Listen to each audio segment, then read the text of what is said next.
Welcome to Starfleet On Call. I am Paul Franz, owner of Franz Games. I run SFB Online, FedCom Online, and Starfleet Warlord. Just remind how to join us. We have a talkcast every Thursday night starting 9:30 p.m. Eastern Time. That might change in the future. If you want to call my phone, just dial 605-562-0444. Just follow the directions. Call IDs 17702. Or you can participate on the web. Just go to the Talk Show website at www.talkshow.com and search for call ID 17702. Or if you want the best online experience, what you want to do is you want to go over to twitch.tv. That's twitch.tv/SFU on call. And you will find us there. You'll be able to join the chat room and be able to watch my lovely face live. And hopefully it doesn't break your monitor.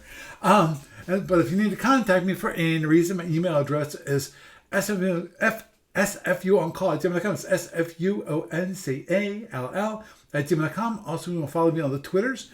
Of course, I have my SFU on call account. Also, I have my personal account, which is Paul Franz, Paulfranz. There's no T in that. And my business account, Franz Games, FranzGames. Again, there's no T in that. But if you also, I do have an account on Blue Sky. I actually have two accounts on Blue Sky. That would be sfuoncall.bsky.social and also franzgames.com. Obviously, franzgames.com is my personal and business account, which if you want to contact me there, that'd be great. We can talk, we can chat, we can talk about tech things probably.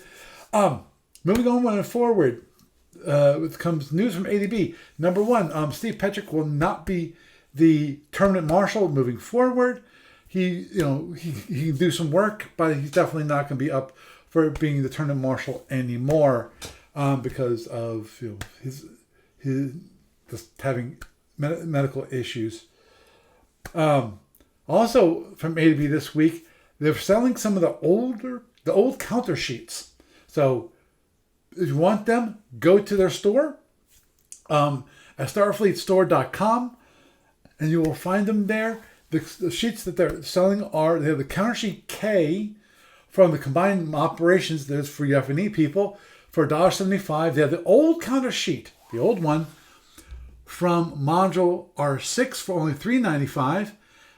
The sheet 1 of 2 from module K is only $1. The SFB basic set has its counter sheet at $7.95. Now this is the premium laser cut counter sheet with the rounded corners, and it's still if you want the premium. Sorry, you want the basic set that's $7.95. You want the premium one. They actually are selling them, but it's going to cost you $29.95 for that premium rounded corners laser cut sheets. I almost want to buy one just to find out what they look like. And also we have the Klingon border 1/2-inch counter sheets. They're going for $7.95. The one that has the regular counters, this one has the regular counters and not the rounded ones. So just to warn you, if you want them, they're not the rounded corners. They're the square corners. But they're selling those. Obviously, if you want the counter sheets, especially if you need more counters, F&E people, I think if I call correctly, they collect them by the pound, not by the number of counters. They've lost count. There's so many. I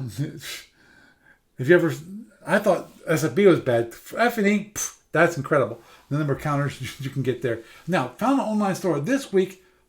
Something everyone should have is Battle Force sequence of play card. For those who have Starfleet Battle Force, it's always good to have an extra card or two, especially if you're playing with friends and you never know when some accident might happen. Buy 2 or 3 of them and just have them around so that if you do damage, spill coffee, spill soda on the card, you've got backups. They're not expensive, $1 a piece. So if you really like playing that game, I definitely recommend getting at least a couple of those as backups, or possibly even just to have it so that everyone has a card. That's another good reason to do that. When it comes to SFB Online tournaments, Sapphire Star number 19 signups are now open. When it comes to the 500 BPV tournament, Dana Madsen has defeated Eddie Critchfield. And Justin and I are still trying to get together. We have the problem of he works during the day and yeah, he can play, but it makes it really hard for the weekdays. Weekends are usually best for him. So hopefully we can get together this weekend. I'm hoping. Justin sometimes is not as responsive, you know. I'm not sure why. I understand he's busy. Lord knows, I get busy too. But you know, if we want to get this thing going, we need to get together and start playing it out. When it comes to online client stuff, nothing new this week. So sorry, nothing new this week. Actually, that's the funny part is that my wife and my daughter had been gone for the past like few weeks. And I thought I'd have lots of time to work on the client. I could do all kinds of cool stuff with it. And I did some stuff, but not as much as I expected. Moving onward forward, when it comes to Starfleet Warlord stuff, there will be this weekend. I will be sending out for the new standard game for people to play, because I know there's some people that really like the standard game, and there's a few individuals that do not. And that's fine. You don't have to play it. You don't have to play every single game that I have. And now, actually, I need to start that up because we are getting to turn 10. Turn 10 is when I go from a 1 week cycle to a 2 week cycle. The standard games I've been doing 1 week cycles on. So I'm probably going to do that for that. Moving onward and forward, when it comes to library report, there's no updates at the moment. There are some discussions happening. I've not had a chance to actually read the emails. There are some I need to do. It looks like I think I have to update the general ones, and there might be a few other updates I saw in some emails which I haven't got around to actually looking at. When it comes to the FedCom library, there's no progress there. And so with that is the news for this week. And it's the one all Paul Festival welcoming you, the Starfleet Universe on call. And tonight we have me, of course, and we have Doug. Say hi, Doug. Hi, Doug. He's back from the internet desert. Yay! It was a hard crawl, and the vultures didn't quite get me. But good. It sure felt like they were gonna. So. They saw them circling, but they fortunately didn't land. Yeah. Good. There. Just double check and make sure everything's going on Twitch. I'm assuming that's okay. Last time I think was the last time or the time before that? One of those two. I think it was time before that. Started Twitch. I was actually watching an old stream. I'm going, what the world? That's weird. It's not no delaying, and it's like, okay, finally figured it out. So, anyhow, actually, Doug, why don't we start with your topic for this evening, and then we'll go forward with mine. Okay. I got another box of stuff from a friend in Texas who is handling Mike's estate stuff. Wow. And and oh God, I feel old because I got to annoy my son with it a little bit. My older son. I forgot that I was actually published in a captain's log. Oh wow. Yeah, it was a term paper, nothing humongous as far as no big article size goes. Hey. But I saved it for the next day after I'd paged through it, and I showed that page to my son and said, "Recognize any of the names on there?" Yeah, I got a groan out of it. It was term paper on tactics for old years. The good God, early years. I'm sorry. Early years. It's like old years. What the heck is that? Old years. Yeah. Yeah. The old foginess is setting in on me. I'm sorry. But basically, it was an extra way of dealing with being a Romulan in that particular time frame. As opposed to just getting blown up right away and being much more deadly. So, It was were you kind of like dealing with a sublight ships at the yeah, time? Ah. and basically just if you go through the docking rules, Mm-hmm. it it you can dock those ships together, and depending on how you orient them when you dock it, you could basically make kind of like a Tholian pinwheel thing. Oh wow. And because you're sharing power and shields and everything else, then those ships suddenly become like mini star bases Huh. and much, much more dangerous to approach. So, so there was that. The other thing was I was thinking about running a scenario with a couple of players involving some of the old Starfleet stuff because I did get a little inspired on that just Mm-hmm. going through some of those old captain's logs. Oh And wow. one of the stories that I read, it basically kind of inspired me towards, hey, what if this was a different scenario from something that was in that? Mm-hmm. Like a little spin-off. Right. Right. And I was thinking about designing that, and if I could find two players to sit down and do it, see what kind of feedback I could get on it, Mm-hmm. Oh yeah. and or run it as a thing, a multi like what's the term? I'd say multimedia, but like more like multi-layered thing Oh. at uh at gamers if there's some interest in it. Right. Because it could involve some boarding. It could be like a GURPS thing. It could be like Oh okay. yeah, or it could be using say the new board, the Oh yeah old yeah new yeah. boarding Yeah. rules that a I know Starfleet. which one you're talking about. Module N. Yeah, yeah, and that's a possibility. I mean, it reminded me just going through a lot of that old material about how much of a layer cake onion peel thing SFB really is. It's like, oh yeah. So there's that. We could talk about that later if you want. Mm-hmm. Um, Yeah, that'd be interesting. And obviously, if you wanted to, um, how big of a scenario are you thinking? Without including like the Marines and that kind of thing. it's two players possibly for the scenario. How many ships?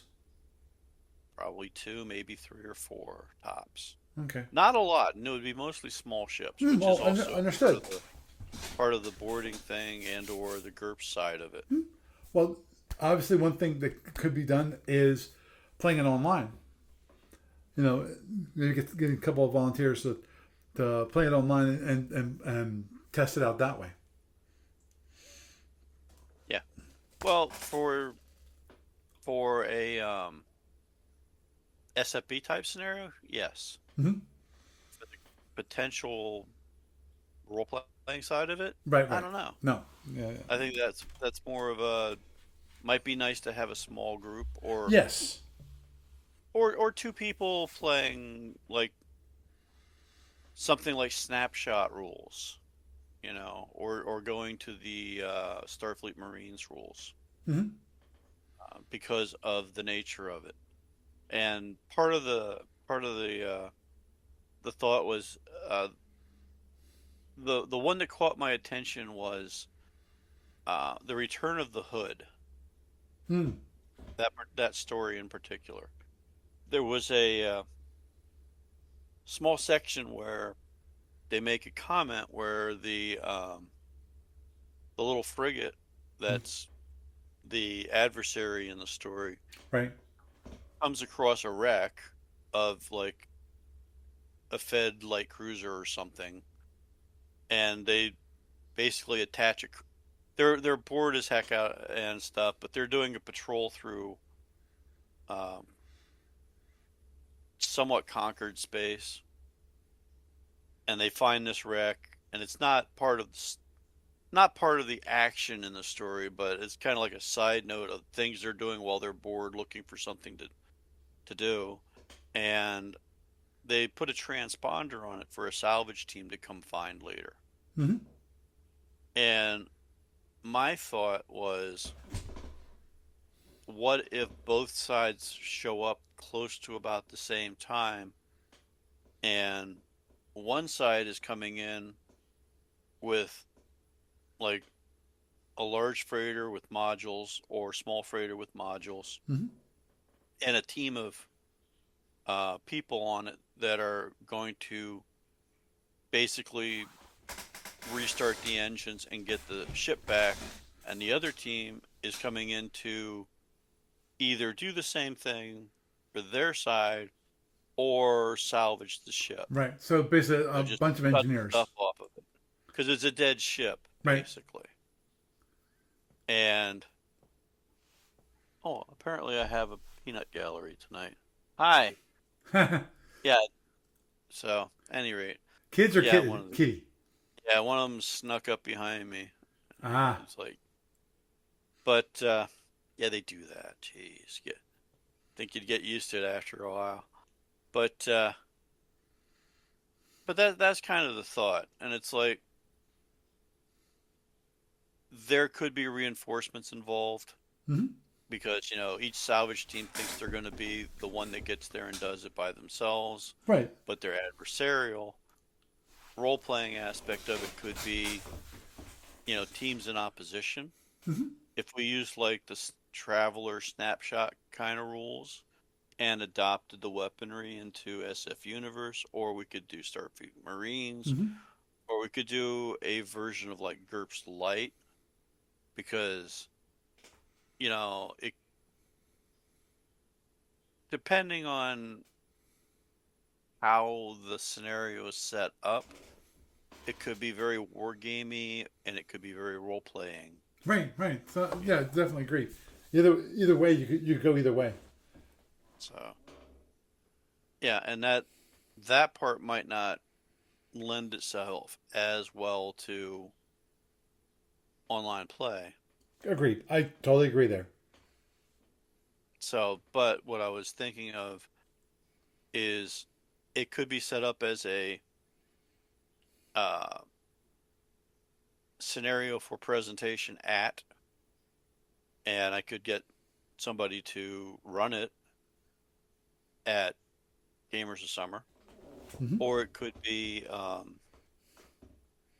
a literally, here's what it takes to get the ship restarted within the SFU rules, and from there it could be a short scenario where the opposing salvage teams have to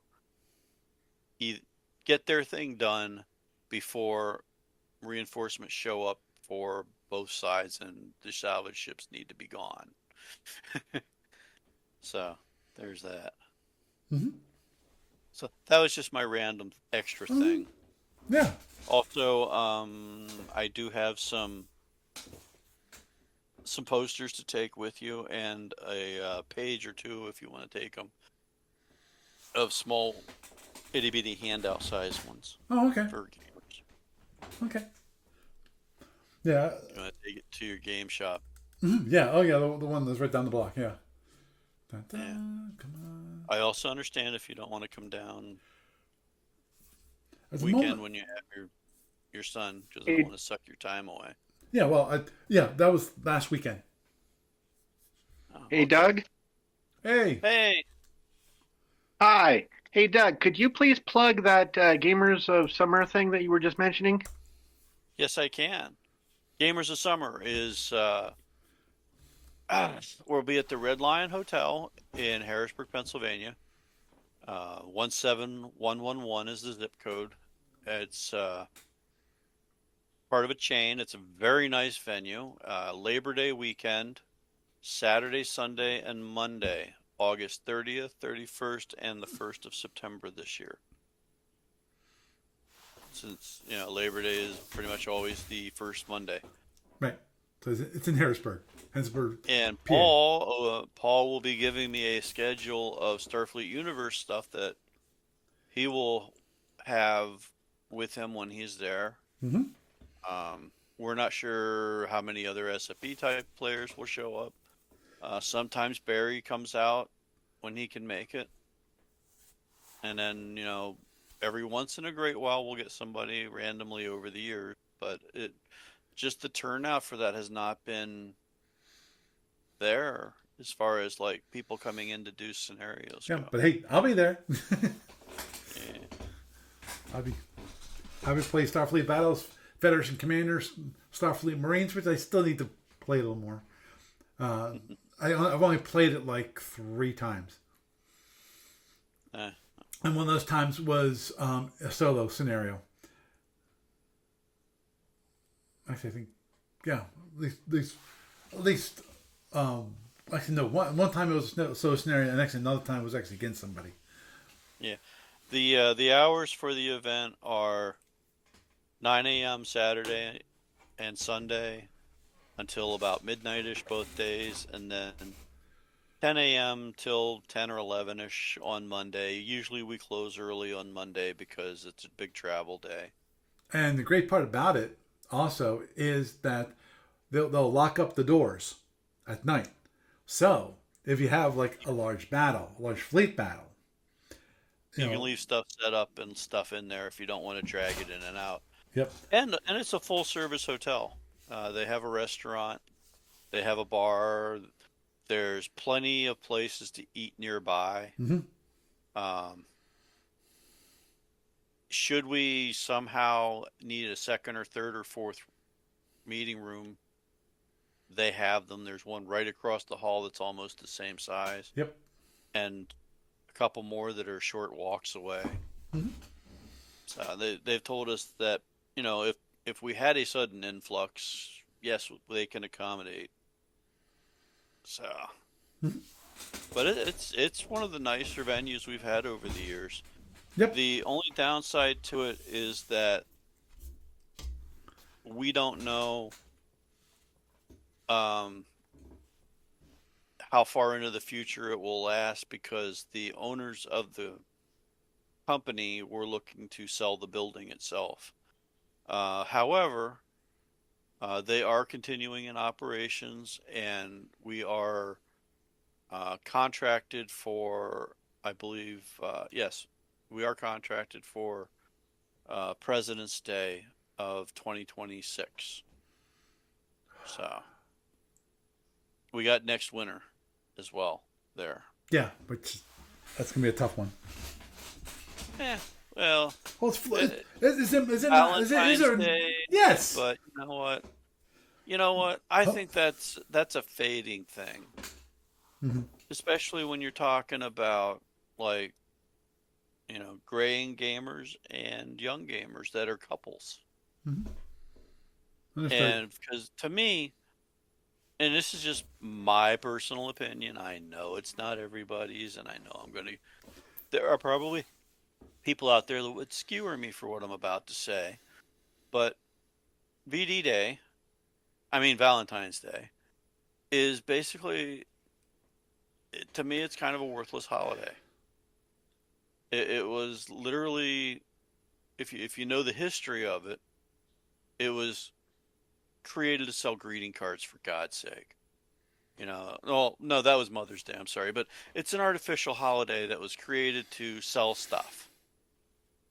And it really didn't exist prior to the early 20th century marketing in the US in its current form. It's there was a Saint Valentine with his day and all that stuff within that religious setup, but as far as a basically dating day and relationship day thing, that's to me an unnecessary pressure on people. And quite frankly, if you want to avoid that kind of bullshit rat race kind of mentality, then coming out to gamers is a good something else to do. And heck, you probably have a better chance of meeting a long-term mate there than you do on an actual Valentine's Day date. So that's just my opinion. Not that we're like a speed dating service or anything. Understood. I did try that one year. Wow. Yeah, there was one year where I said speed dating thing because for some reason it seemed like a good idea to tie it in with the Valentine's Day thing. And yeah, it was actually a thing. And pretty much like I think one person showed up for it. She was kind of disappointed. So, at any rate. Yeah, she saw you and went, I'm out of here. So, any rate. Yeah, I think that's. Is there anything else I need to plug about Gamers of Summer? Yeah, you have any questions? Or is that a sufficient plug? That was good for me. Thank you. You're welcome. So, oh, and online registration is open. Yes. We have a Facebook thread, Gamers of South Central PA Convention thing. If you use those search terms, you should be able to find us on Facebook. And then gamersofsummer.net, gamersofwinter.net. Yeah. We'll also turn it up. As we have registering through the Facebook thread does not register you for a badge. We have basically a PayPal link on the official website for it to reserve a badge ahead of time, which just makes the whole process of like getting our attendees through the door much faster. So there's that. Yep. Oh, that's awesome. Thank you, Doug. Yay. Thank you for the interest in it. Yeah. I would love to go. I've wanted to go to the Council of Five Nations for years and years and years. I'm bummed that they don't seem to do them anymore. Yeah. Unfortunately, I'm on the other coast. I feel your pain. Yes. Actually, in the Pacific time zone? Yes, I'm in Okay. Oregon. Okay. Yes. Right above California. Okay, cool. Yes. Yes, I have been talking to a couple other gamers that are on the West Coast, and there's been a little bit of interest in maybe getting together for a weekend and doing some Starfleet. Mm-hmm. Nothing firm, nothing, we don't even have a date, but we have a wish right now. So there might be something there for the news later on, and I'll let you know whenever anything gets together. Please, because if you're gonna like at some game store or get together, get a hotel conference room, that kind of thing. So you can get quite a few people together. That please, I'll be happy to announce it as part of the podcast. And possibly you want to send it out via an email to the SFB Online community. Yeah. I know there's 2 or 3 people over in Seattle I game with fairly regularly on Starfleet Online. Mm-hmm. There's 1 or 2 in the Portland area, and I think there's somebody down in Northern California that I've talked to. Mm-hmm. So we're kind of thinking, initially we were thinking maybe kind of the middle ground, like Cottage Grove, Oregon, but that's still, everything is a wish right now, so there's nothing firm. Understood. That's fine. It's good to know that there's still people playing and people who want to get together for actual, real in-person action and not just. The thing is, and I realize this so much, which is for those of the community who play online, they use the SFB Online client and so forth. When they go to paper and pen, it's a jarring experience where you actually have to total it up yourself.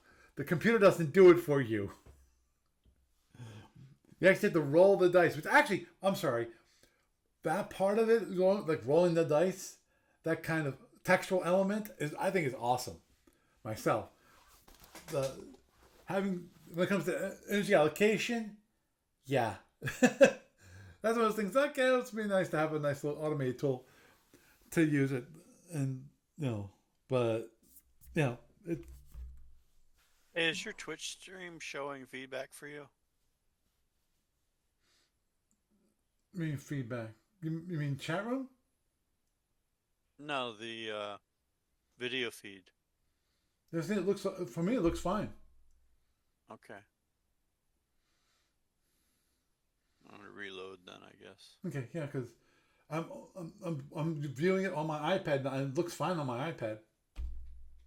Okay. It might be my connection.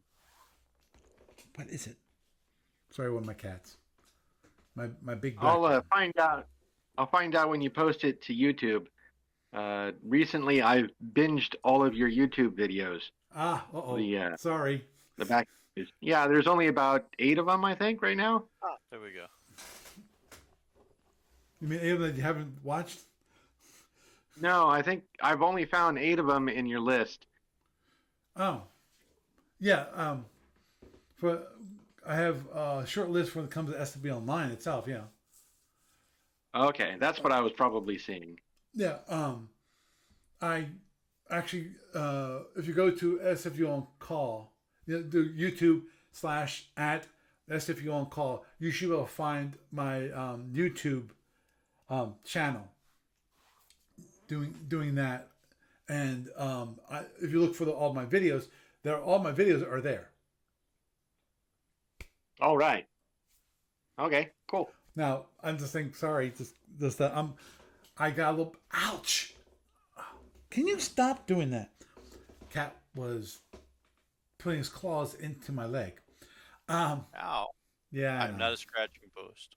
Yes. Unfortunately, they think I'm a scratching post.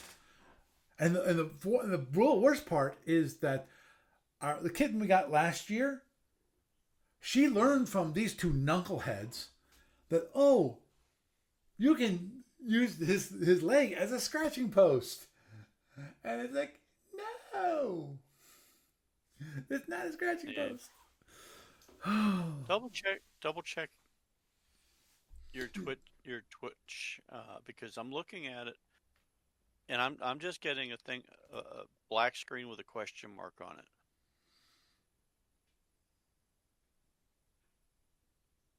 There's somebody in there going board game bard. Yeah, I noticed. So what are you doing tonight? I'm not sure what that is, and I don't want to respond to him. Well, I see the original icon posted, and it just gets me nervous. Anyway, can you not? Yeah. Okay, that's different. Yeah, what's up? We're talking about SFU on Call here.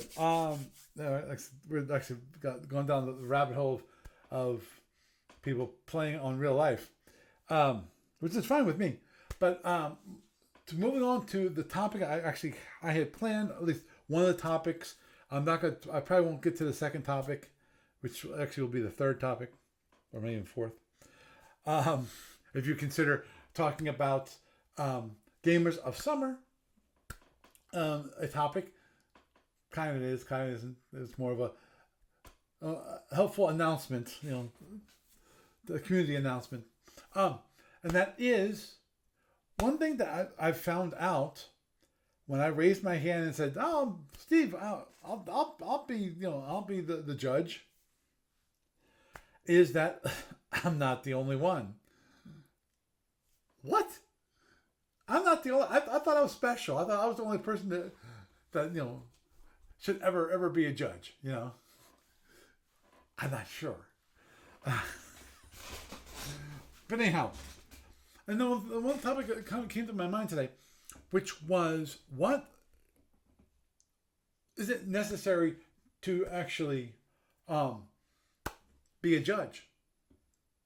What are not necessarily the requirements. What are the good things to have? Maybe almost Yeah, almost requirements. And I was thinking about that because of to be a judge.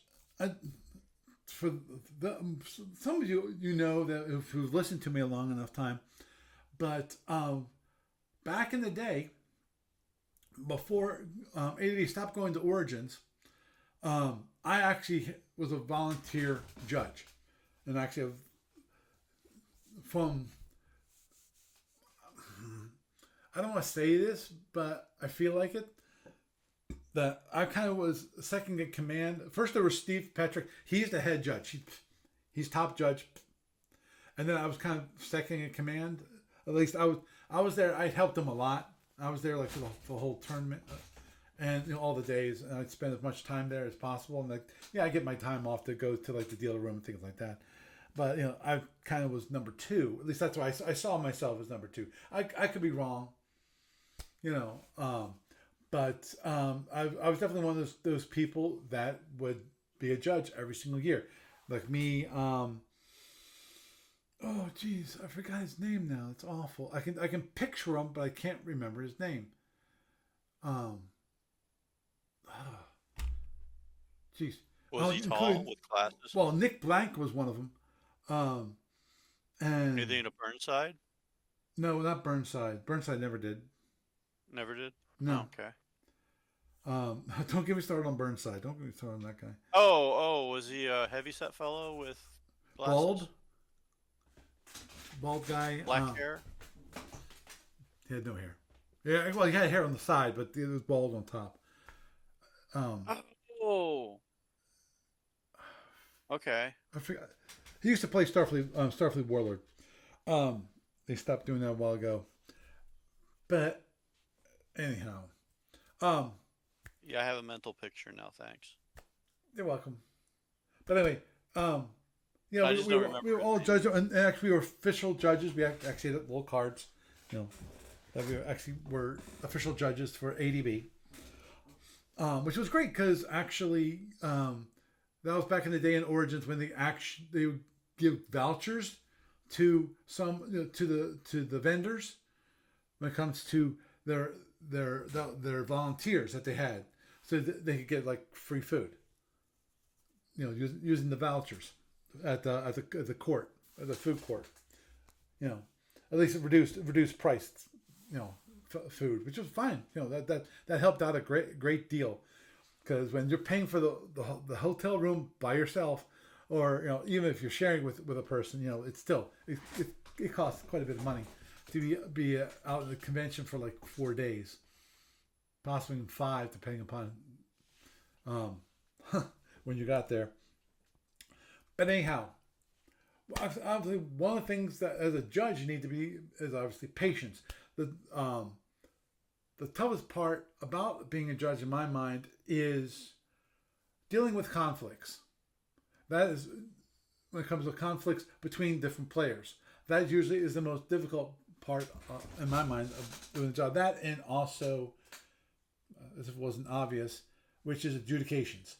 Adjudications suck dirt because of it's, and I've gone through. I've talked about this a long time ago, but I know I talked about it, which is one of the things. The way adjudications are done.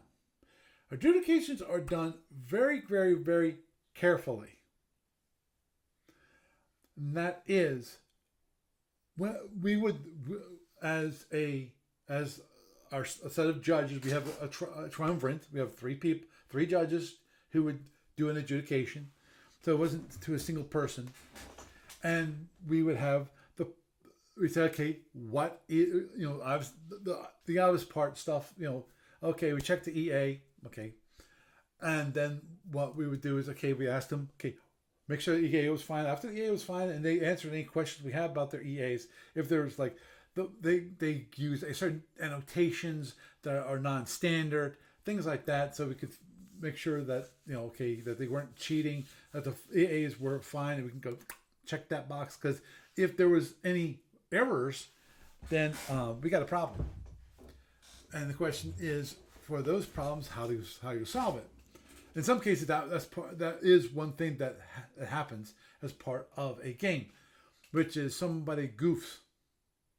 Somebody like it can happen even in SFB Online, which is that you said that you have speed plot, which you're going like speed 24, and then you're reducing it to speed like 12 on impulse 17. Well, if you forget to announce it, because you can do that in SFB Online, it can happen even with the in the online client. You get a notification, hey, you have a speed change, but if when that impulse comes up right before you do movement, so you dismiss it and then you do your movement. The thing is, you have to remember that there was a notification, and you might forget. In which case, you might keep going, and if you keep going for the rest of that turn of speed 24, that's a goof. And the question is, at that point, can that kind of thing be resolved?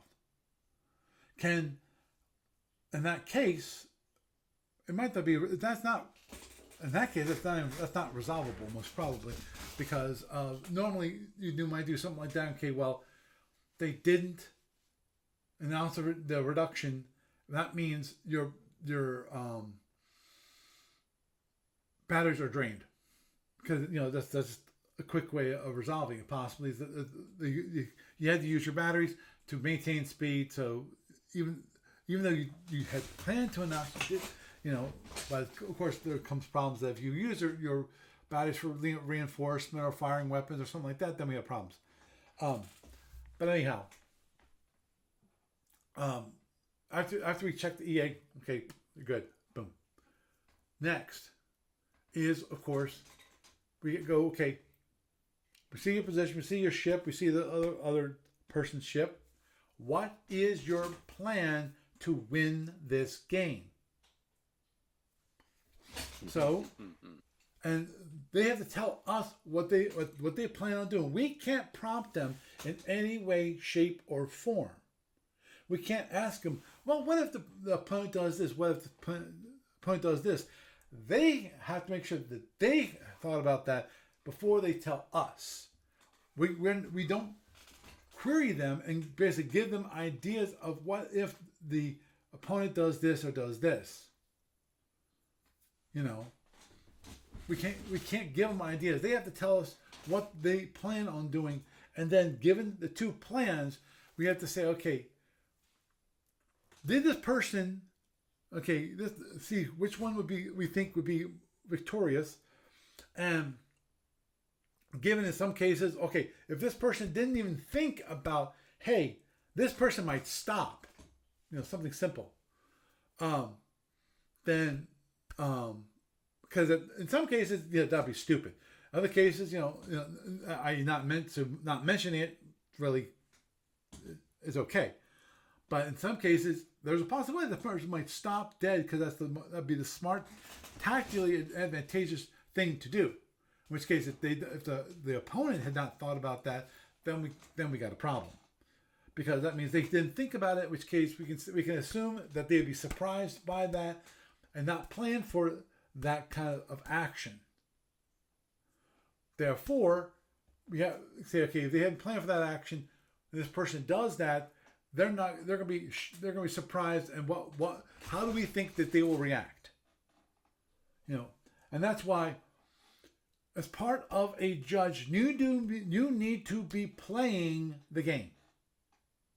You need to make sure that you're still playing the game, still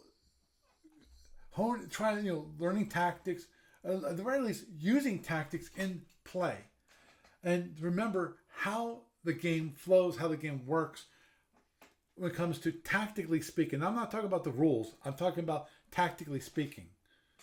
Because if you don't have a good feel for the game in that scenario, then you have a problem, because of doing that adjudication is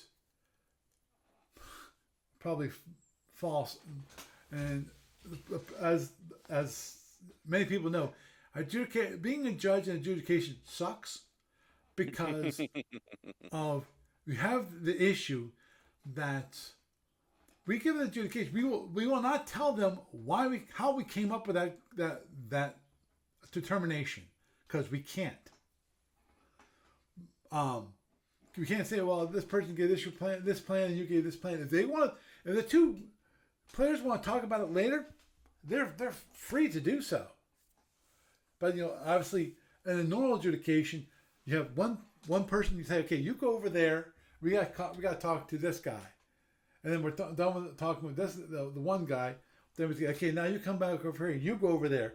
So basically, they can't hear each other and what they said, what they told the judges, which is very important itself.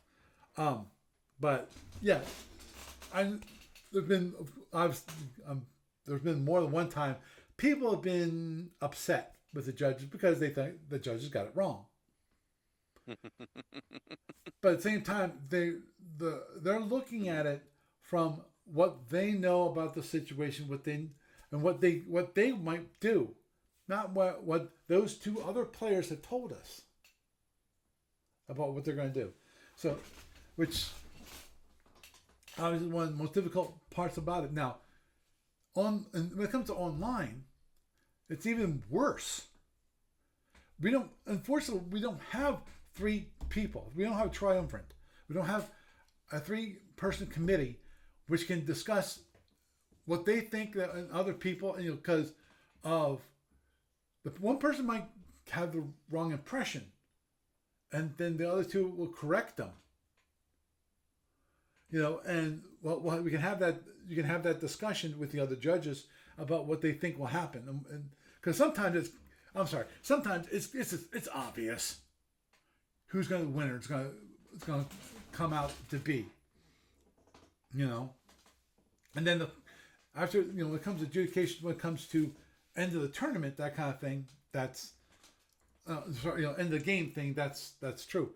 And then we have, of course, the individual adjudications that they say something happens in the middle of the game, and you have to say, okay, what should happen, or answering another one. Obviously, answering rules. You have to know the rules pretty well, backward and forward, as the judge, and of course, when it comes to SFB Online, when it comes to being a judge, especially now, you can't go back and ask Steve Petrick, because Steve Petrick is probably going to, as Steve Cole mentioned on the discussion board, so I feel like I can actually say this, that is,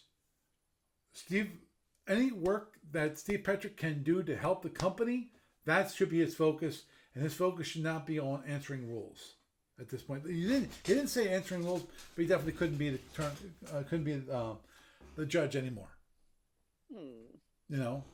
So that Steve Cole actually said. Yeah, age gets us all. Yes, it does.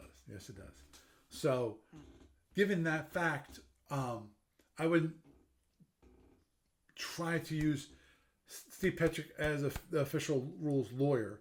The judge is going to have to do that. At least that's what I feel like, and possibly might be able to. If even the judge has some questions, might be able to push it off to Steve Cole. But that also would be a very limited basis. I'd say do that only in desperation, if you really are not sure. Well, the thing is, with the SFB Online thing, you've got all the time in the world to do it. What really kind of does it for being the judge is when you're doing it at a convention.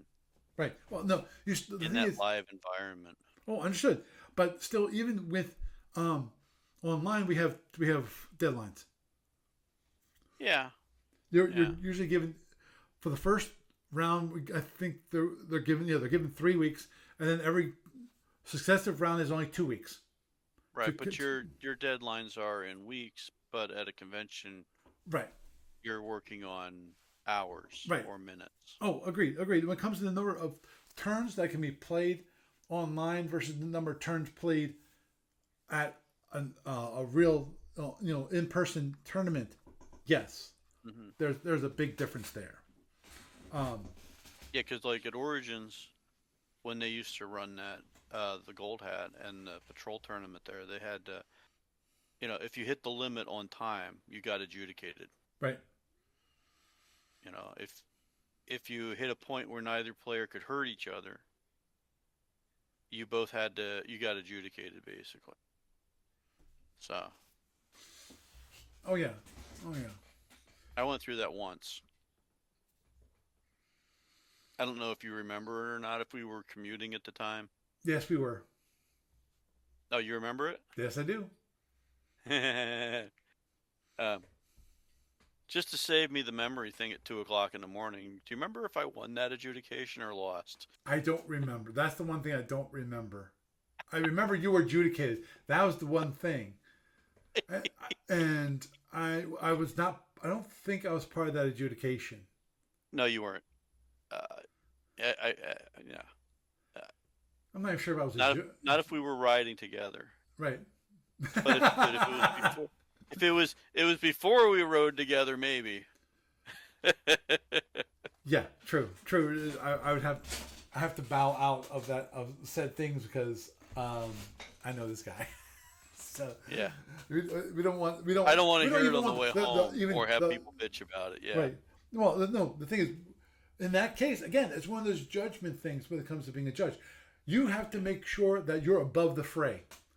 If there's even a possibility that you might pick your friend over another person, or you look like you have, you have to excuse yourself. A little voice in my head says I came out on top, but at 2:00 in the morning when I'm trying to sleep, that's when I'll probably remember how it went. And then I'll totally forget about it overnight because, snork. Understood.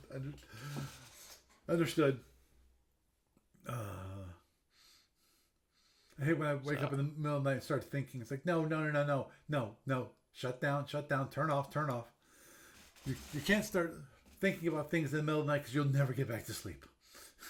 Yep. That's one thing I hear about these people. One of those people I know is Leo Laporte, podcaster that I listen to sometimes these days. I used to listen to him a lot. But anyhow, doesn't matter. He's one of those people that is really attached to his phone. That if he wakes up in the night, he'll pick it up. Oh, what's going on? It's like, no, that's exactly the wrong thing you do. Put down the crack pipe, leave it down, don't pick it up. Exactly. Yeah, and that's why I think he had to get off of Instagram because they really target him well when it comes to advertising, and he finds himself buying all this kind of crap that's being advertised on Instagram. It's like, okay. Yeah, you just gotta be able to turn that shit off. Yep. Flat out. Yes, I will not pick up my phone in the middle of the night. The only time I might do that is one, if someone calls me. Two, if I get a text in the middle of the night, which might be important. Most of the time, I sleep through it because invariably, if it's a text of anyone that X gets notified, because I have a sleep focus for my phone. I have that set up. So the only people that actually get through are family members. And currently, the only family member that ever texts me in the middle of the night is my daughter. And usually it's just, just a reminder, Dad, blah, blah, blah, blah, this, whatever. When you get up, make sure that you do this or do that. Still remember, I have a picture of it, which is my one laptop covered in Post-it notes to remind me to do something because I kept on forgetting. Yeah. I took a picture because I own it. That was me. I screwed up there, So getting back to being a judge, so those are difficult tasks that you have to be willing to step up and face the music. And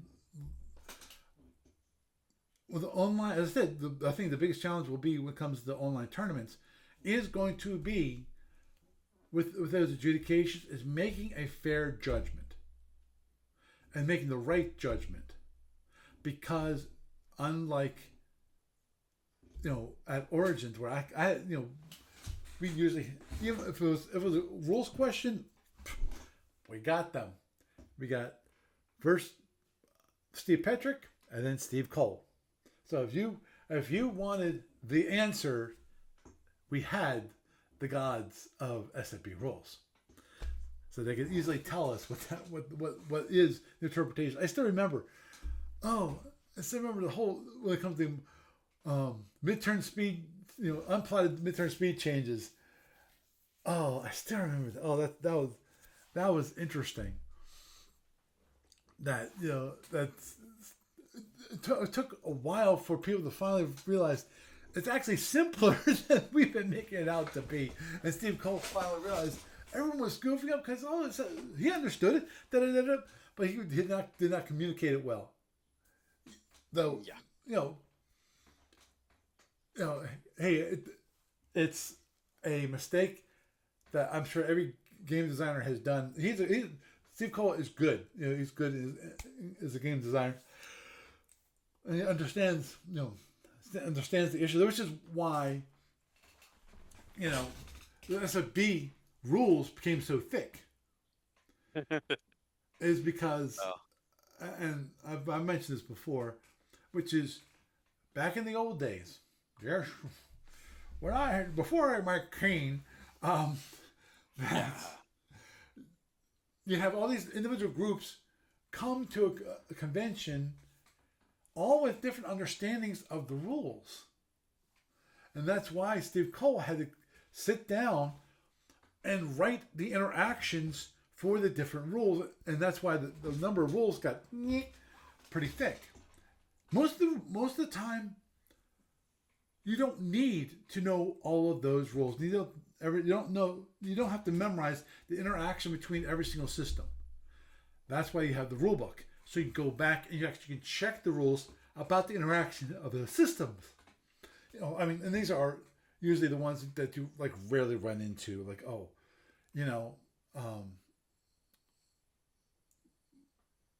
maybe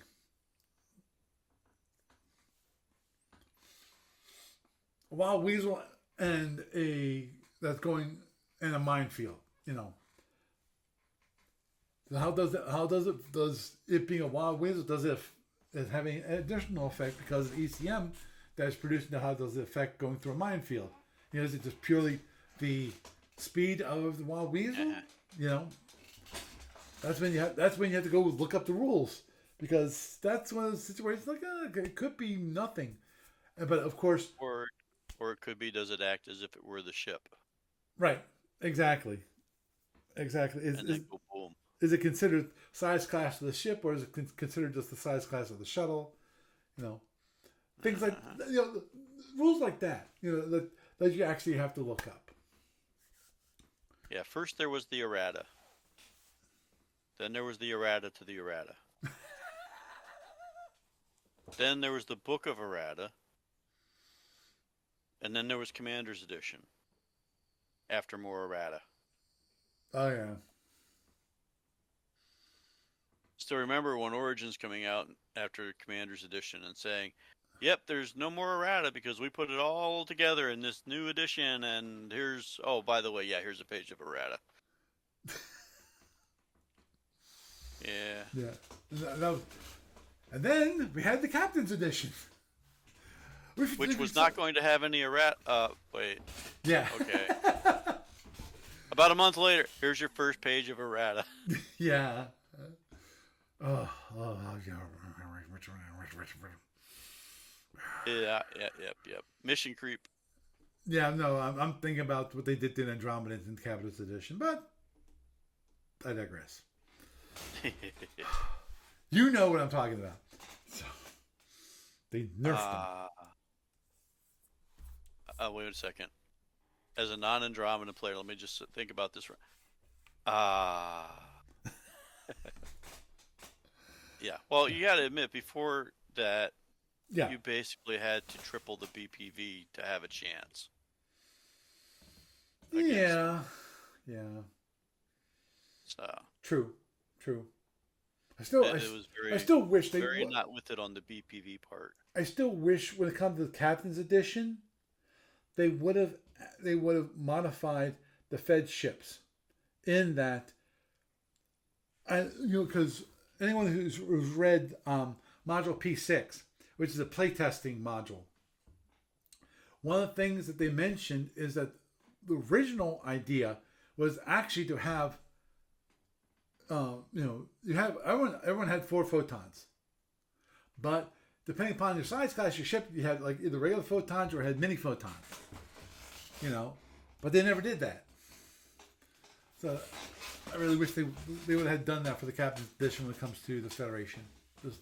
Just because it was early enough that they could modify that and get away with it, and because it was supposed to be the final release, which actually it kind of was, the final release. After that, then it was the electronic form, and at that point, I forget when basically ADB got publishing rights back from Paramount. Task Force Games. Oh, okay. Task Force. In which case, at that point, then ADB did print on demand, which was a great idea. So, such a great idea. It revolutionized the business for ADB, so they could actually create, not have a warehouse full, of, you have to print out like 1,000, or like 100 or more copies, which then you got from a printer, then it had to be shipped to you. Dude, print on demand coming into play as a technology is one of the best things for small publishers. Yes, it was. So. Yep. Well, with that, I need to wrap up for the evening. It's starting to get late, and of course, I need to wake up early.